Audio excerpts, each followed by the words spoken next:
Hi, and welcome to Sprout Sessions, where our pros pull back the curtain on what it really takes to build, manage, and grow a successful website.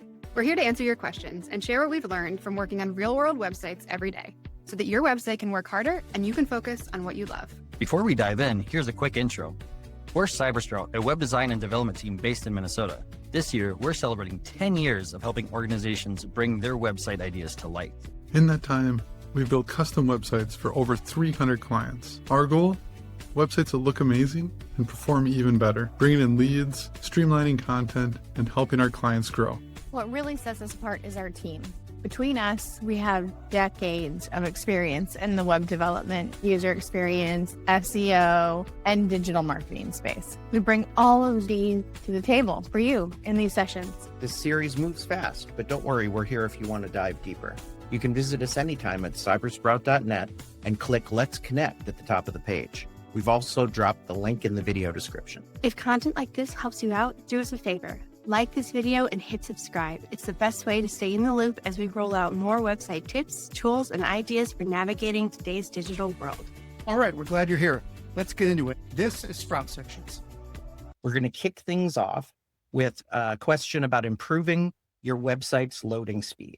Now, page load speed is in the top 20 Google ranking factors. And according to Google, as page load time goes from 1 to 3 seconds, the probability of a bounce, meaning somebody leaves the site, increases by 32%. Nearly 70% of all users say that an online retailer's site speed has an impact on how willing they are to buy from that retailer. So this is a pretty important question, no matter what industry your website and business is in. So Tyler, I'm going to have you start us off here on your thoughts about improving website loading speed. Absolutely. And as you touched on, it is just something that is so critical to the user experience. Nobody likes going to a slow website. We've all been to one. It takes too long to load. You take off and you go check out something else. So on the flip side of it, as a website owner, you want to make sure that it's loading quickly for not only desktop computers, but also for mobile users that might be on the move. Might be a little bit slower connection speed. So the first thing I'd recommend is testing your website. Google PageSpeed has got a great tool to be able to test your website. They test it both for desktop and for mobile separately. Both are treated differently. So it's not one speed, it's two different speeds you're looking at. One of my personal favorite tools is GTmetrix. It's a very intuitive, very user-friendly tool. It can give you some great feedback. You can get a little technical in there, but there's some easy ways to find some wins for page speed. For one, you want to make sure you have a great host. This is where your files are located for your website. And this is essentially a computer that's connected into the internet, where when you go to look up a website, it gets pulled back. If that computer, that server that it's on through your host is slow, no matter how optimized your site is, it's going to be slow. You want to make sure you have a good, solid host. A lot of times if you're on WordPress, that means having a managed WordPress host. They may be a little bit more expensive, but it's well worth that investment for your critical performance. Next thing I would recommend is getting a good DNS lookup. And this sounds like a complicated technical thing, but if you need a little bit of help setting this up, Cloudflare has a free, very easy to use tool. And I like to think of this as looking up phone numbers in a phone book. If you know what that number is, you can dial it quickly to get to somebody quickly. It's kind of the same thing for IP addresses for a website.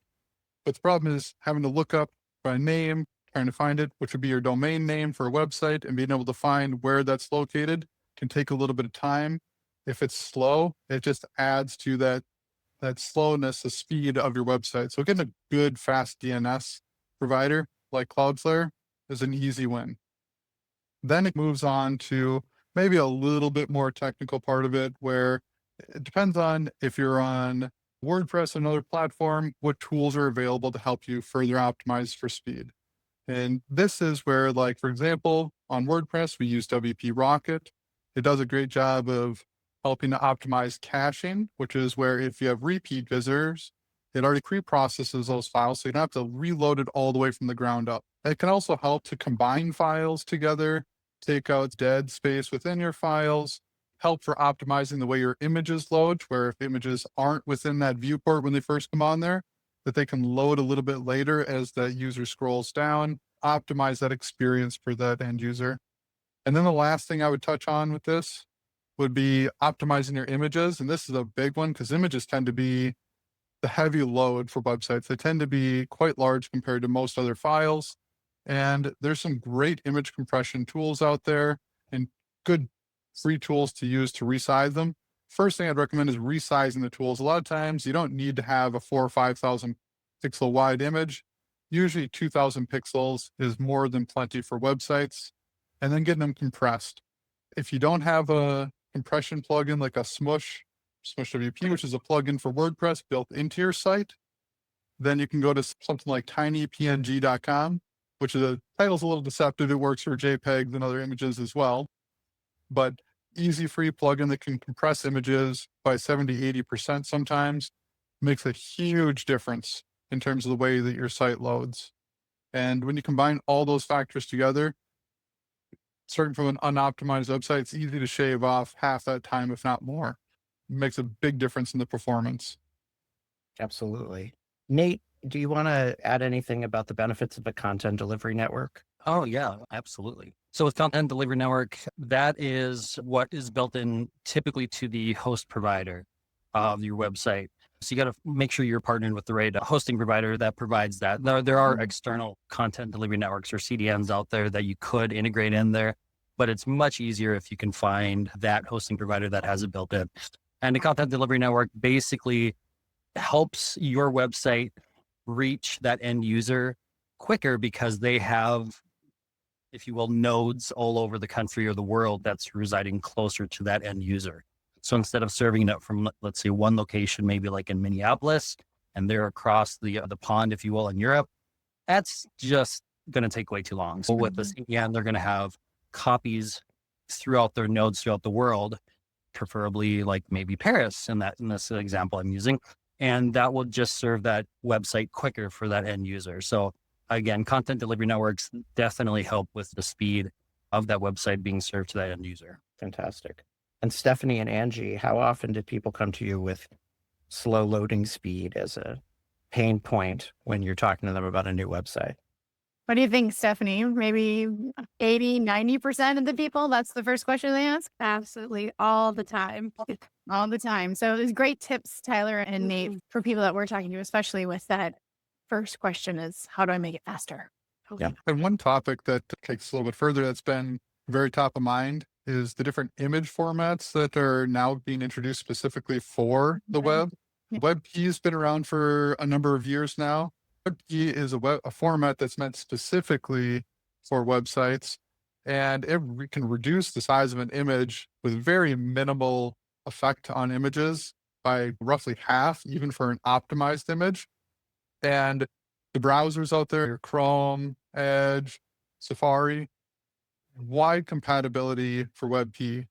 A more recent format, AVIF or AVIF, sounds weird saying it like that, but that one goes even further. Takes longer to process images to get them to this format, but there's almost no loss in terms of the image quality. It's quite stunning how good of a job it does. And you can really shave off a lot of size for it. The only big problem for it right now is that Safari is not great in terms of compatibility with it. So in some of the older versions of browsers, if that is a concern, you can have it to where it's, say, fallback. So essentially, if a browser is not the correct version, you can have it to where it falls back to a JPEG or even WebP. So you can even tier it to where it goes AVIF, WebP, and then JPEG. So you can structure it. The one drawback on that is you have to store these different files on your server, so it can take more space to store it on there. Yep. Also, if you have, say, a shared hosting environment, even processing those images to convert them can take a long time for some of these newer formats, but it is definitely something that is worth looking into.